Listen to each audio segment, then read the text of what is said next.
Ada satu rumah teman-teman sekalian, di situ ada orang bunuh diri, gantung diri. Kira-kira mau beli rumahnya nggak?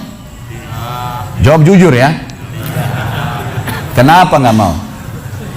Hah? Setelah saya jelaskan malam ini, beli besok ya. Diskonnya buat saya.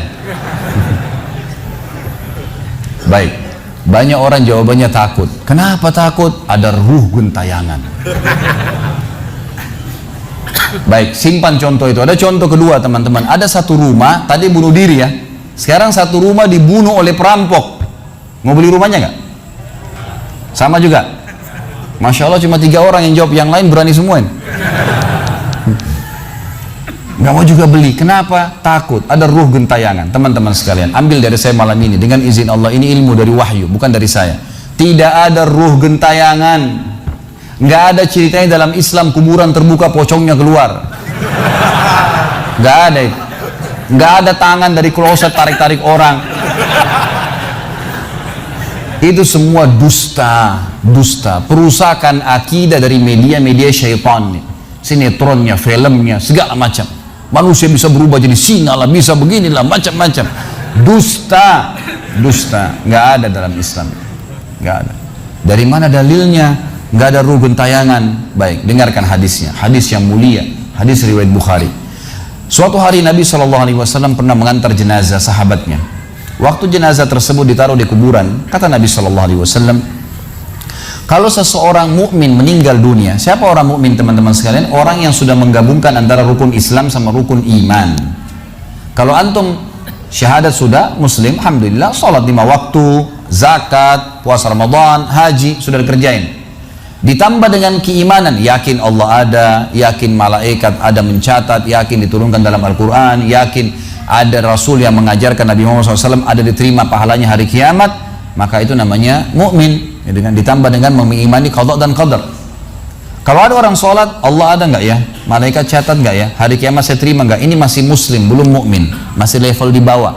Pertama muslim dulu baru mukmin. Makanya dalam hadis disebutkan ada iman, ada Islam, ada iman, ada ihsan, gitu kan? Ini level-levelnya.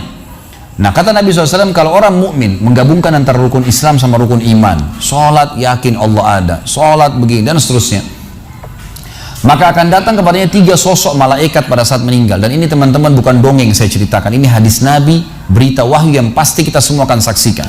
Demi Allah ini benar, ini wahyu, gitu kan? Malaikat datang, di kiri kanannya malaikat rahmah membawa kain kafan dari surga, yang satu malaikat maut diubun-ubun kepalanya sambil berkata, ya ayyatuhan nafsul mutmainnah irji ila rabbiki radiyatan mardiyah. Hai jiwa yang baik, keluarlah kepada rahmat dan pengampunan Tuhanmu. Kata Nabi SAW, ruhnya keluar lebih mudah daripada air dari mulut kendi, cepat sekali. Begitu keluar, belum sesaat keluar, ditangkap oleh malaikat rahmah, dibungkus dengan kain kafan dari surga, dibawa ke langit. Begitu dibawa ke langit, menembus 7 lapis langit, semua malaikat-malaikat di atas langit sana berkata, ruhnya siapa ini? Sungguh mulia ruh ini. Kenapa? Kata Nabi SAW, karena ruh itu mengeluarkan bau yang lebih wangi daripada bau kasturi. Semoga kita semua insya Allah termasuk. Maka kata Nabi SAW, malaikat rahmah mengatakan, ini fulan bin fulan, namanya yang paling mulia di dunia. Lalu kemudian ditembuskan sampai langit ke-7, lalu kemudian terdengar suara dari langit ke-7. Allah Azza wa Jalla berkata, catatkan hambaku termasuk penghuni surga, kembalikan dia di dunia, di sana saya ciptakan, di sana pula saya akan bangkitkan. Diantar ruhnya bersamaan jasadnya, diantar oleh kerabatnya. Baru 3 langkah mereka jalan, dia masih bisa, ruh ini masih mendengarkan suara sendal mereka. Lalu malaikat datang mendudukkan dia lalu berkata, siapa Tuhanmu, siapa nabimu, apa kitabmu? Lalu dia kalau orang beriman, kata Nabi SAW, Allah berfirman, yuthabbitullahu alladhina amanu bil qawli tsabit fil hayati dunya fil akhirah. Allah akan tetapkan jawaban di lisan orang-orang beriman di dunia. Kalau dia belajari agama ini lalu ditanya kenapa kau sholat, kenapa kau puasa, dia akan punya jawaban dari wahyu. Dan di akhirat, kata ulama tafsir, adalah yang dimaksud pertanyaan mungkar nakir atau malaikat di kuburan. Ringkas cerita adalah dia akan menjawab, Tuhanku Allah, Nabiku Muhammad, kitabku Al-Quran. Pada saat dia jawab jawaban itu teman-teman sekalian, maka tiba-tiba saja kata Nabi SAW, malaikat tersebut membukakan baginya pintu neraka, azab, siksaan, orang teriak-teriak, api yang berkobar-kobar, dia ketakutan. Kata malaikat, lihat dari apa Allah selamatkan dirimu. Karena kau beriman, kau nggak jadi masuk sini, ditutup. Supaya dia tahu nih, kalau dia berbuat salah akan masuk situ, ditutup. Dibuka pintu surga, dayang-dayang, permadani, istana yang luas, luar biasa. Dia gembira. Lalu kata malaikat, kau akan masuk di sini. Maka si mayit tersebut pun berdoa mengatakan, ya Allah cepatkan waktu karena aku ingin masuk ke dalam surgaku. Lalu datang di sebelahnya orang yang tampangnya gagah, badannya bersih, wangi, saking sempurnanya kata jenazah ini. Ruh ini berkata, siapa kamu ini? Sungguh sempurna ciptaan Allah pada dirimu. Maka dia berkata, diam dulu. Maka dia berkata, gitu kan? Dia berkata, saya amal soleh akan menemani kau sampai hari kiamat. Insya Allah setelah riwayat ini kita sholat. Saya amal soleh akan menemani kau sampai hari kiamat.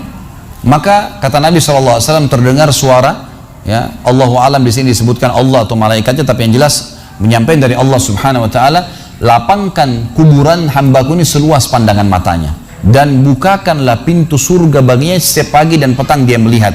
Maka jadilah kuburannya taman dari taman surga sampai hari kebangkitan. Baik. Sebaliknya kata Nabi SAW, kalau orang fasik, siapa tadi fasik? Muslim yang masih berbuat maksiat. Teman-teman hati-hati, jangan kena mengandalkan sudah syahadat kemudian bebas berbuat dosa. Hati-hati.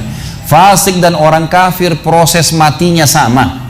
Kata Nabi SAW, orang fasik dan orang kafir akan datang kepadanya 3 malaikat. 2 malaikat azab di kiri kanannya, 1 malaikat maut dibunuh-bunuh kepalanya yang berkata, hai jiwa yang busuk, keluar kepada kemurkaan Tuhanmu. Maka ruhnya berantakan di tubuhnya, tidak berani keluar. Lalu malaikat maut menariknya dengan keras, ibaratnya seperti bulu domba yang dibasahkan, dililitkan di pohon berduri lalu ditarik dengan keras sehingga berantakan bulu domba itu. Keluar, belum sesaat keluar ditangkap oleh malaikat azab, dibungkus dengan kain kafan dari neraka, dibawa. Baru langit pertama nggak dibukain pintu oleh para malaikat. Lalu malaikat langit berkata, siapa ruh ini? Sungguh buruk ruh ini. Kenapa? Kata Nabi SAW, karena ruh itu mengeluarkan bau yang lebih busuk daripada bau bangkai. Wa na'udzubillah. Lalu malaikat azab membawa mengatakan, ini ruhnya Fulan bin Fulan, ya, orang yang disebutkan nama paling buruk di dunia. Lalu terdengar suara dari langit, Allah berkata, catatkan hambaku ini termasuk penghuni neraka. Di sana kembalikan dia di dunia, di sana saya ciptakan, di sana pula saya akan bangkitkan. Di antara ruhnya bersamaan pengantarnya mengantar jenazahnya. Begitu masuk dan 3 langkah, ya. Orang-orang mengantarnya lewat, malaikat datang mendudukkan dia mengatakan, siapa Tuhanmu, siapa nabimu, apa kitabmu. Walaupun muslim, rekam baik-baik ini, ya, lahir dalam keadaan Islam, sesekali sholat, fasik, masih banyak masih tidak tobat sebelum meninggal, sama. Jawabannya kata Nabi SAW dengan orang kafir, innama aqulu kama kana yaqulun nas. Saya nggak tahu, saya cuma ikut-ikut dulu orang bilang apa, nggak bisa jawab. Lalu kemudian dibukakan baginya pintu surga, dayang-dayang, permadani, istana, pemandangan yang luar biasa, gitu kan? Maka dia kagum, kata malaikat, lihat dari apa kau haramkan dirimu. Dulu kau bisa masuk sini, tapi kau tidak mau, ditutup. Dibuka pintu neraka, azab, siksaan, orang dipotong, teriak-teriak, kesakitan. Lalu dia ketakutan, kata malaikat, ini tempat kau selamanya, kau tidak akan bisa lari. Maka dia berdoa mengatakan, ya Allah jangan kau cepatkan waktu karena aku tidak ingin masuk ke dalam nerakaku. Lalu datang di sebelahnya orang yang buruk tampangnya, bau badannya nggak enak. Lalu saking buruknya kata jenazah ini, kata ruh ini, siapa kamu ini? Pergi dari saya, sungguh buruk ciptaan Allah pada dirimu. Maka dia mengatakan, tidak, saya amal burukmu yang akan menemani kau sampai hari kiamat. Lalu dalam penutupan hadis Bukhari ada 2 riwayat. Yang pertama, Allah Azza wa Jal, ya, mengirim kepadanya malaikat yang tidak punya penglihatan dan pendengaran. Allahu alam bagaimana nih? Yang membawa sebuah besi, yang kalau besi itu seluruh jin dan manusia bersatu mau membalik saja mereka tidak mampu. Bayangkan seluruh jin miliaran, seluruh manusia miliaran, balik saja mereka tidak mampu. Ini saking kuatnya malaikat tersebut. Maka menghantamkan ke tubuh orang ini, hancur, diutuhkan kembali lagi. Begitu terus sampai hari kiamat. Riwayat yang kedua mengatakan, Allah Azza wa Jal membuat dinding kuburannya merengut tubuhnya, menjepit tubuhnya sampai seperti ini tulang rusuknya. Kembali lagi. Kata ulama hadis digabungkan keduanya, dipukul sambil diremukkan, dikembalikan lagi, begitu terus sampai hari kiamat. Maka teman-teman sekalian, dalil ini sebagai penutup dalam sesi pertama materi kita, teman-teman sekalian, dalil ini menjelaskan tidak adanya ruh gentayangan dalam Islam, nggak ada. Kita tarik ke contoh tadi, orang yang bunuh diri tadi berdosa besar bukan? Dosa besar. Berarti dia meninggal sekarang di kuburan lagi disiksa. Nggak ada ceritanya keluar ganggu orang atau balas dendam. Nggak ada waktu. Hancur, remuk, dikembalikan lagi. Begitu terus. Kemudian juga sama, orang tadi contoh kedua yang dibunuh sekeluarga, kalau dia muslim maka dia mati syahid. Matinya mulia bukan? Mulia. Berarti lagi nikmatin kuburannya taman dari taman surga. Nggak ada ceritanya tuh mereka keluar lagi ganggu orang. Gitu kan. Jadi mulai sekarang beli rumah yang banyak dianggap keramat tuh. Bacain surah Al-Baqarah, ada semua syaitannya tuh. Harus yakin dengan sabda Nabi SAW, rumah yang dibaca surah Al-Baqarah tidak akan masuk syaitan. Nggak ada. Takut semua syaitannya. Baik, kita tutup dengan kata-kata saya, teman-teman sekalian. Lalu dari mana, kalau saya beli rumah, saya pernah dengar suara bayi di atas rumah, atap rumah saya. Saya pernah dengar suara cangkul di belakang rumah, pintu bunyi sendiri, gitu kan. Itu semua permainan syaitan yang ada di sekitar rumah itu, atau Anda yang bermasalah. Harus diruqyah. Dibacain ayat, ada sihirnya tuh, mungkin pernah mandi dulu ilmu kebal, mungkin pernah ini, mungkin pernah bersemedi, apalah macam-macam yang khurafat ini, maka dia harus diruqyah. Jadi harus diobatin. Baik, begini contohnya, kalau kita lagi lewatin tadi rumah yang orang ada bunuh diri, ini kalau ada syaitan di sini marah dengan saya, tapi saya nggak peduli. Emang dia musuh kita. A'udzubillahi minasyaitonirrajim, gitu kan. Allah hancurin mereka, gitu kan. Yang jelas teman-teman sekalian, kalau kita lewat di rumah yang ada orang bunuh diri, gitu kan. Misal pagarnya 10 meter, begitu kita jalan 1 meter pertama, semua syaitan itu ngerumunin kita tuh. Tuh yang bunuh diri itu perempuan, matanya belalak, rambutnya panjang, keluar darah dari hidungnya. Terus dibisikin. Orang yang takut, manusia yang takut, maka pada saat dia balik ke tempat yang tadi syaitan bisikin dia itu, dia lihat betul nanti perempuan tuh. Karena dia takut, jadi dia bisa lihat. Yang takut saja yang bisa lihat, yang tidak takut tidak bakal lihat. Makanya kalau ada temannya jalan di sebelah nggak takut, tanya, kau lihat nggak? Dia bilang nggak. Kalau dia bayangkan nenek-nenek, dia lihat nenek-nenek temannya. Permainan syaitan. Maka orang beriman mustahil melihat yang seperti itu, nggak ada ceritanya. Atau dasarnya orang itu kena sihir tadi, maka bisa melihat penampakan karena ada syaitan yang mengganggu dia, dan dia dasarnya membuka diri untuk itu. Makanya harus ruqyah, obat, gitu kan. Ada metode pengobatan, tentu bisa lihat di YouTube, ada ceramah saya ruqyah syariah, ya, nama saya diketik, insya Allah ada tata cara yang sudah saya ajarkan caranya mengobatin itu.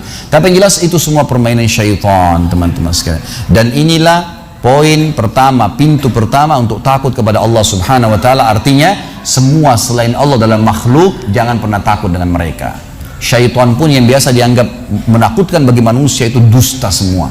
Sampai sabda Nabi SAW mulia, hadis Bukhari, siapa yang membaca Bismillah, Bismillah, maka syaitan yang ada di sekitarnya menjadi kecil seperti lalat. Jadi orang yang gambarkan syaitan besar itu tidak benar semua. Kata Nabi SAW dalam hadis Bukhari yang lain, siapa yang mau masuk ke rumahnya lalu dia baca Assalamualaikum, salam warahmatullahi wabarakatuh, syaitan di sekitar rumahnya berkata kepada teman-temannya, tidak ada tempat nginap buat kalian malam ini. Salam saja sudah jadi benteng, nggak bisa masuk. Kalau dia makan dengan baca Bismillah, ya, dia baca Bismillah, maka syaitan berkata lagi sama teman-temannya, tidak ada makan malam buat kalian malam ini. Nggak bisa cuy. Dan syaitan tidak bisa membuka dan menembus tembok atau pintu manusia. Dusta semua itu tembus tembok, tembus pintu, dusta. Karena Nabi SAW yang bilang, syaitan tidak bisa membuka kembali pintu ditutup oleh manusia. Syaitan tidak bisa membalikkan, ya, panci yang sudah ditutup oleh manusia. Maka padamkanlah lampu kalian, tutuplah panci-panci kalian, karena syaitan bisa menunggangi makhluk yang lain. Sebagai penutup hadis Nabi SAW, pernah ada seorang sahabat membawa tikus, ditangkap malam hari. Pada saat ditangkap tikus tersebut, lalu sahabatnya tidak bunuh, dipegang sama dia, dibawa ke masjid. Dia bilang, ya Rasulullah, ini tadi, ya, saya tangkap di rumah saya apain hewan ini? Boleh saya bunuh atau enggak? Kata Nabi SAW, jadi tikus itu sambil ditahan oleh sahabat. Kebetulan Nabi SAW punya tikar yang dipakai sholat, di sebelahnya ada lilin kecil, minyak dengan api, gitu kan. Lalu tikus ini sementara Nabi SAW bicara sama sahabat, lepas, menyentuh, ya, lilin Nabi SAW, lalu tumpah minyaknya di sejadah, di tikarnya Nabi, terbakar. Kata Nabi SAW, sesungguhnya hewan ini fasiqah, fuaisiqah, buruk, boleh dibunuh, gitu kan. Dan syaitan menunggangi hewan seperti ini untuk membakar rumah-rumah kalian. Tapi mereka tidak bisa membakar langsung. Mereka cuma bisa menggunakan hewan yang kebetulan lewat dan seterusnya. Seperti misalnya syaitan bisa menggoda manusia lain untuk mengganggu kita, gitu kan. Tapi untuk dia langsung tidak ada ceritanya. Itu semua tidak benar, teman-teman sekalian.